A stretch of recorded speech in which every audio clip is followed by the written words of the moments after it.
Eddie Murphy wasn't supposed to win in music. He was supposed to embarrass himself. That's why when he said he was making an album, people bet money he'd fail. Instead, he made one of the biggest hits of the 80s.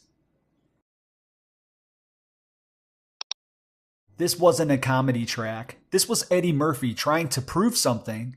In the mid-1980s, Eddie Murphy was everywhere. Stand-up specials blowing up, movies dominating the box office. He wasn't just popular. He was one of the biggest stars in the world. And when someone reaches that level, people start asking, what else can he do? Then Eddie decides, I'm making a real music album. Girl, I can't understand it.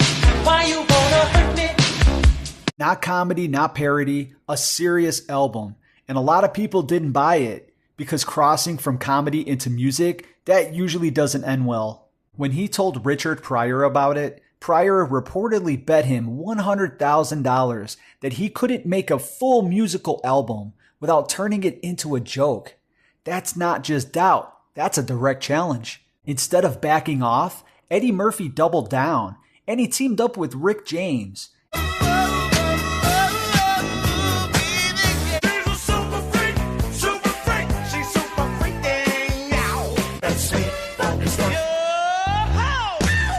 And Rick James, he took it seriously. He didn't treat Eddie like a novelty act. He treated him like a real artist in his studio. Together, they created Party All the Time, a polished synth-driven track that fit right into the 80s sound. No jokes, no gimmicks, just straight-up song. We've been snowed in for 4 days. I have not left the house since I got here.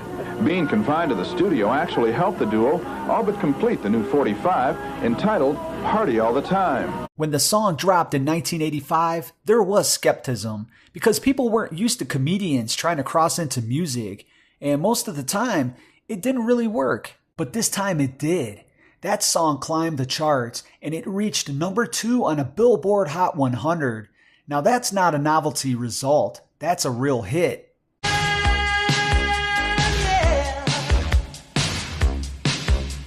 Even with success, not everyone was convinced. Some critics still didn't take it seriously.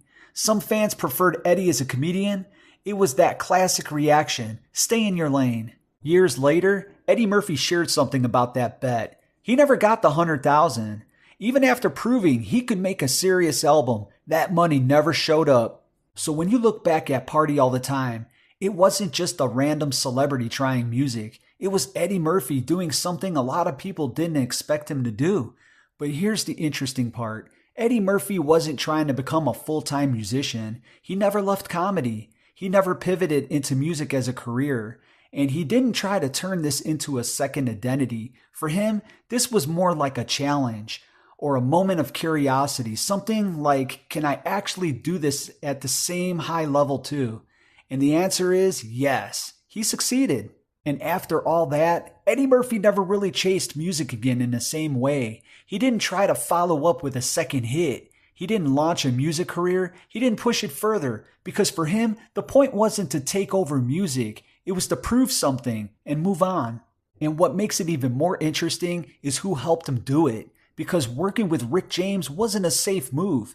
Rick James was known for being intense, serious about his craft, and not treating celebrity projects lightly. So when they made that record together, it wasn't a joke in the studio. It was treated like a real session. And that's part of why the song sounds the way it does. So there you go. A comedian made a hit song. People didn't take it seriously at first, but the charts did.